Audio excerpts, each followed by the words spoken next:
And we are so back for our difficult chikahan. Ito po si Alwin Ignacio, the Diva That You Love. Kasama ko ang aking kaibigang Bonggang-Bongga. Glenn si Bongga. Ito po ang The Kitty Show, ang Taray na Talakayan Showbiz Edition. At ang pag-uusapan po natin ngayon sa aming difficult round ay ang pinag-uusapan ng lahat. Correct. Nahiya ako. At mahal natin. At ang mahal natin kasi po, ang ating Queen of Talk, si Kris Aquino, ay sumulat po at nag-sharing sa akin, sa inyong Diva That You Love, Correct. sa aking column sa Daily Tribune ng The Diva View, kamakailan. Kasi po ganito ang siste. Ang kaibigan pong manunulat ni Kris Aquino, si Kuya Dindo Balares, from time to time, nung naging kachikan ko, pinagpapadala po ako ng mga column ko sa kanya kung tungkol kay Kris Aquino. So, lo and behold, just like parang old habit, yung pinaka-latest ko sinulat, nung May 16, yung Why Do We Miss Kris Aquino, pinadala ko kay Kuya Dindo. Wala expectations whatsoever. At ito na po, nakakaloka. Si Kris, nagsabi kay Kuya Dindo na please forward this to Alwin. Diba? At ang finorward sa akin, I hope nabasa po ninyo sa The Diva View, ay latest updates tungkol sa kanyang kalusugan sa mga bagay-bagay na namimiss niya at yung bagay na pinakamalaking pinanghihinayangan niya. Una, nalulungkot po ako bilang fan ni Kris Aquino na mukhang malabong-malabo na po talaga na makabalik siya sa telebisyon as a TV host. Oo. Sabi niya nga, di ba? Kasi nga sa kwento niya, hindi na po siya pwedeng magtagal sa ilalim ng mainit na ilaw. Camera, oo. Hindi na po siya pwedeng magtagal ng matagal sa labas. Sa labas. Hindi na rin po siya pwedeng magtagal sa nakakapagod na atmosphere ng isang TV production. Kasi po, scarier things are going to happen to her body. Knowing the fact na meron siyang 5 autoimmune diseases. Ang magyayari na po doon, tataas ang kanyang BP at higit sa lahat, mapapalpitate ng bonggang-bongga. Lalabas sa mga at lalabas rushes, ang kanyang mga rushes. Oo. So, nakakalungkot na itong taong to na talagang tinawag natin Queen of All, Queen of Media, Queen of Talk, diba, isang bagay na mahal na niya, hindi niya na magagawa pa. At talagang tanging ang Panginoon lang at ang mga doktor niya ang makakapagsabi kung siya na sana naman talaga mapagaling siya ng maayos na maayos. At kung naman ang karerang tatahakin ni Kris sa pinakamalapit na harap, ipagdasal po natin. Ang nakakatuwa pa sa kwento niya is that may sense of humor pa rin si Kris. Kahit na, alam mong hindi madali yung pinagdadaanan niya. Kasi I called her in the original article that I wrote na nung nakita ko siya on stage, nung bata pa siya, yung balat niya ako parang luminous. Luminous skin niya. At skin niya, kinis-kinis. Parang, sabi niya, kahit ngayon daw, yung doktor niya, amazed na ang puti-puti niya pa rin. Mas maputi pa raw sa kulay ng papel. Kulay ng papel, di ba? ang balat niya. Tapos, ang nakakatuwa pa doon is that kahit nagkaanak siya na lalaking mga batang lalaki. Ang lalaki. At wala naman talaga siyang pinagawang kahit na ano sa kanyang mukha. Walang wrinkles. Walang wrinkles. Diba? At ang mga tuwan-tuwa rin ako doon sa mga miss niya mga pagkain. Miss niya ang saging natin, ang mangga sa Pilipinas, ang kaimito, ang siniguelas. At take nyo ha, sa mga gulay, miss na miss niya ang kangkong. Kangkong. Kasi wala nga daw. Wala raw daw kangkong. At miss na miss niya yung pag-inom ng warm water na may kalamansi na wala rin doon. At syempre, hindi mabubuo ang chikahan kung hindi magpapakatotoo si Kris sa mga bagay-bagay na ini-enjoy niya. Ini-enjoy niya na bonggang-bongga raw ang Wi-Fi connectivity sa Amerika. 800 Mbps. Talagang hindi mo mabagal ang ang connection mo, lalo pag kahit malapit nang matapos ang iyong postpaid whatsoever. Samantalang dito sa atin, ang pinagmamalaki 200 Mbps. Hello.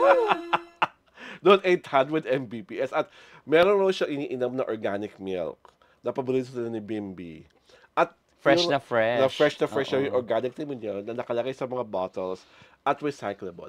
Ako, ang pinaka-touch na touch po ako sa mga kinabi ni Chris sa sulat is that, una, yung pag-request niya kay Kuya Dindo na i-forward sa akin. At Mm. pangalawa, yung sincero niyang pagpasalamat na pinagdadasal ko Mm. siya. At pangatlo, yung naglakas siya ng loob na pagkatiwalaan ako na Correct. i-share ang mga bagong kwento, Oo, updates. update sa kanyang buhay.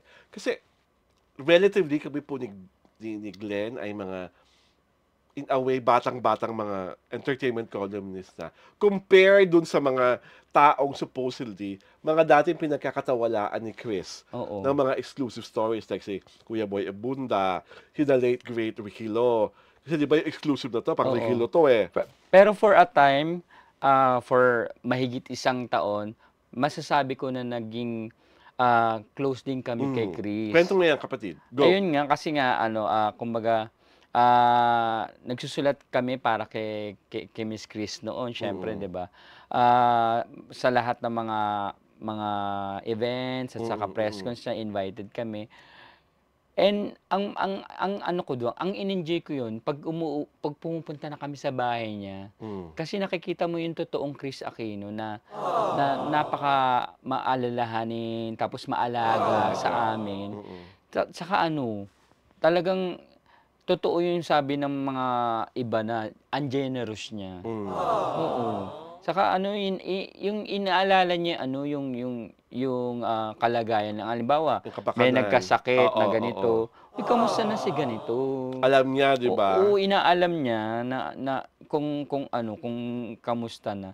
Yun yung ano, yun yung nilove ko kay Chris. Kaya Mm. ano, kaya kaya kasama ako sa maraming nagdadasal sa kanya na sana Yes. ano, Tuloy-tuloy na ang mag-improve, paggaling. mag-improve. Oo, oo. Kasi hindi na, sabi nga niya, hindi na talaga parang forever Oo, niya ng sakit oo. yun, eh, 'di ba?